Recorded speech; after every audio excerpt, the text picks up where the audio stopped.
Let me ask you something. Have you ever stood up from a chair and felt your legs hesitate just for a second? That slight wobble, that tiny delay where your knees don't quite respond like they used to. You might brush it off and say, "Oh, I've just been sitting too long," or "must be the weather."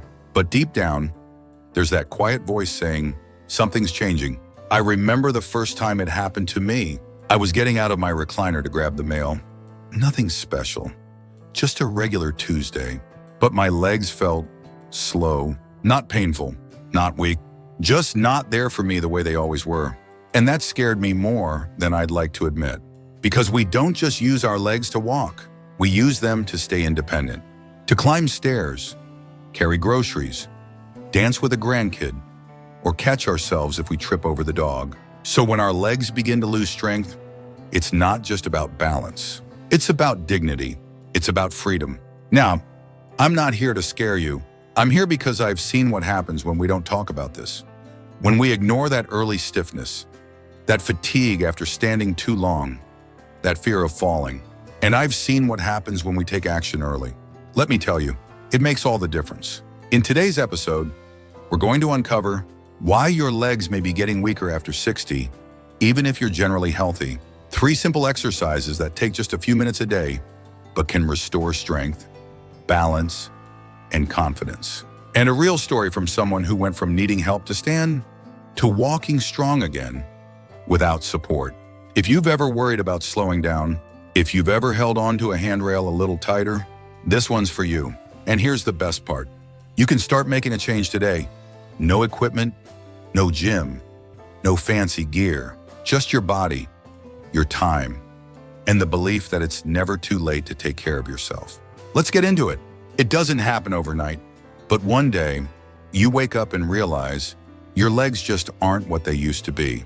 Maybe it's getting out of bed in the morning and your knees feel stiff. Maybe it's walking out to the mailbox and needing a moment to catch your breath. Or maybe, like it was for my neighbor Margaret, it's something more sudden and more painful. Margaret is 75, sharp as a tack, used to be a dance instructor back in the day. But one afternoon, while making a pot of soup, she turned too quickly in the kitchen, just to grab a spoon. Her left foot didn't follow. She lost her balance and went straight down onto the tile. A cracked wrist, bruised hip, and a shaken sense of trust in her own body. She told me later, "I wasn't moving any differently than usual, but my legs didn't react. It was like they'd fallen asleep and forgotten to wake up." The truth is, Margaret's experience isn't rare. After age 50, we naturally start to lose muscle mass, about 1 to 2% a year. That may not sound like much, but over a decade or two, that's a lot of strength gone quietly, without warning. This condition even has a name, sarcopenia. It's not a disease, it's just biology, but that doesn't mean we can't do something about it. On top of that, as we age, our blood flow slows down. Balance becomes trickier, and worst of all, fear creeps in. You stumble once, and suddenly you're hesitant to move the way you used to. So we sit more, we avoid stairs. We stop kneeling in the garden or dancing in the living room. And the less we use our legs, the faster they decline. But here's the hopeful part. Just as the decline is gradual, so is the comeback.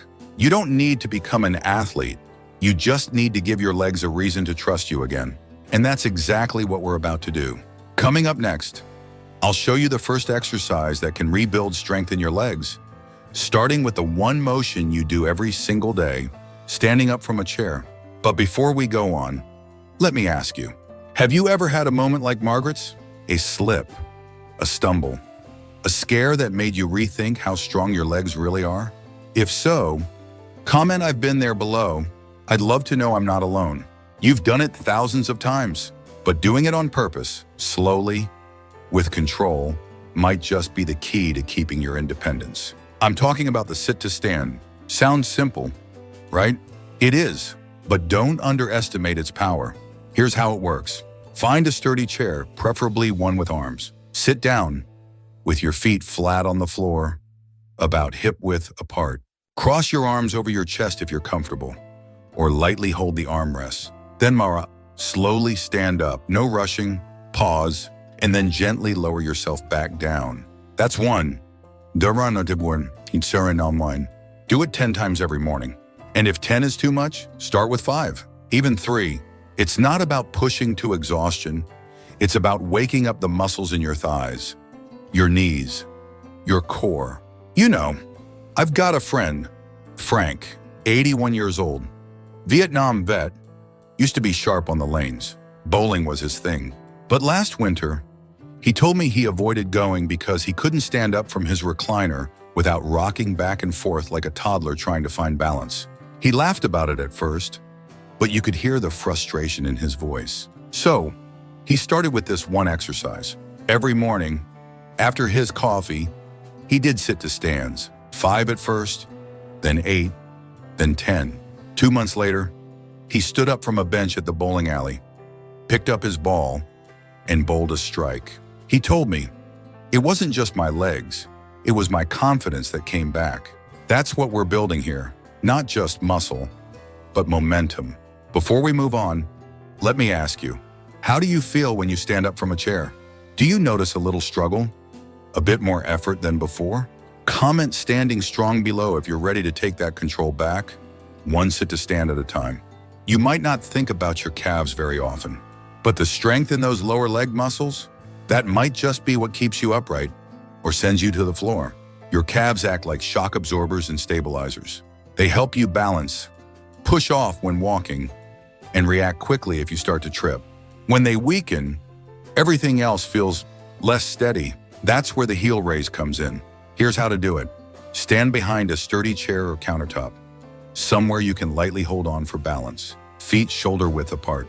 Now slowly lift your heels, rising up onto the balls of your feet. Hold it there for 1 second. Feel the stretch in your calves. Then slowly lower back down. That's 1. Aim for 10 to 15 repetitions and do 2 to 3 sets a day if you can. Simple? Yes, but don't be fooled, it's incredibly effective. I once read a study that said seniors with strong calf muscles are less likely to fall, even when pushed off balance slightly. It's not magic, it's just muscle memory and stability at work. And the best part? You can do this while brushing your teeth, waiting for the microwave, even standing in line at the pharmacy. It's small, quiet training, but it builds the kind of strength that keeps you independent. Go ahead, try one right now. Just stand where you are, lift your heels. Do you feel steady, wobbly, confident? If you're able to rise up with ease, or even if you tried and felt determined, drop a comment that says strong legs or I'm working on it. Because every small step counts. There's something beautifully simple about marching in place. No equipment, no fancy moves, just you, your legs, and a bit of rhythm. And yet, this one small exercise, it can be the difference between pausing before a stair step and striding up without hesitation. Here's how to do it. Stand beside a sturdy chair or countertop. Again, something you can lightly touch for balance. Stand tall. Now, lift your right knee as high as you comfortably can, then lower it and lift your left knee. Alternate, like you're marching in a slow parade. Back straight, eyes forward, 20 steps total. That's it. The simple move strengthens your thighs, your hip flexors, and your core. It also reinforces your body's ability to lift and control your legs, which is crucial for stepping up curbs, getting in and out of cars, or navigating uneven sidewalks. Let me tell you about Linda. She's 68, retired school teacher, and she used to dread going to the grocery store. Not because of the shopping itself, but because of the walk from the parking lot to the entrance. Those painted curbs and potholes always made her nervous. So she started doing marching in place every morning. Just 20 steps, right there in her kitchen while the coffee brewed. 2 months later, not only was she walking with more confidence, her granddaughter said, "Grandma, why do you walk faster than me now?" Linda just smiled and kept marching. You don't need to be fast. You don't need to be perfect. You just need to move with purpose. Try it now if you're standing, or visualize it if you're seated, and maybe try it after this podcast. Lift one knee, then the other. Feel your legs working? That's power returning. So let me ask you, have you ever avoided a curb, a stair, or a slope because your legs didn't feel ready? Comment I'm marching forward if you're ready to step back into confidence, one knee at a time. You don't lose your strength all at once. It's not like flipping a switch, but one day, you bend down to tie your shoe, and it feels harder than it used to. Or you stand up from the couch and your knees groan a little louder. And you think, when did this start? The truth is, it started slowly, and it can be rebuilt the same way. One sit to stand, one heel raise. Narasvanhurns, one careful march in place, done every single day with purpose, with love for the body that's carried you through decades. There's a man I know, Richard, 83 years old, Navy vet. He used to walk proud and tall, but after a bad fall in his late 70s, he started using a cane, then a walker. He said to me once, "I thought I was on the road to being stuck in a chair for good." But Richard didn't give up. He started doing 3 simple things each morning: sit to stands, heel raises, marching in place. At first, it took him 5 minutes just to get through them. He held onto the kitchen counter. He grunted. He sweat. But he showed up every day. 6 months later, he walked into the local library without a cane. The librarian clapped. Someone said, "You're moving like you're 20 years younger." And he smiled, like a man who knew exactly how far he'd come. That's what I want for you. Not overnight miracles, but daily proof that your body still listens, that it can still get stronger. Don't wait until your legs refuse to lift you. Don't wait until your balance falters so much that fear keeps you still. Start now, start small, and stay with it. So here's my question for you. What's one small thing you could do for your body this week?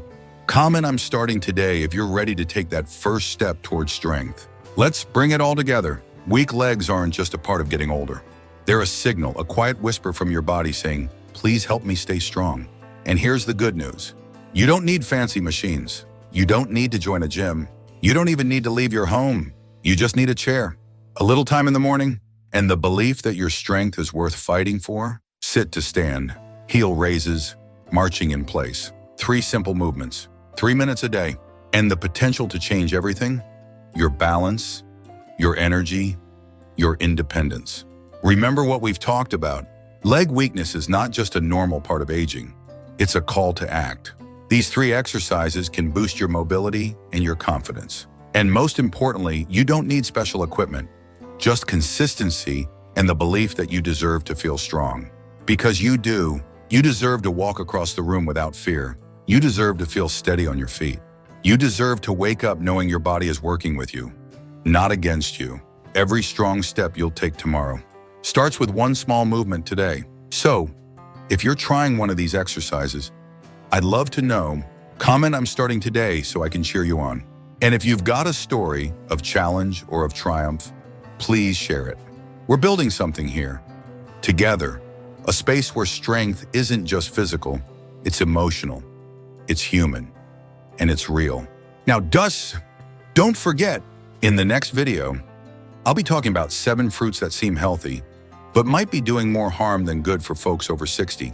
Number 4 especially shocked me, so make sure you don't miss it.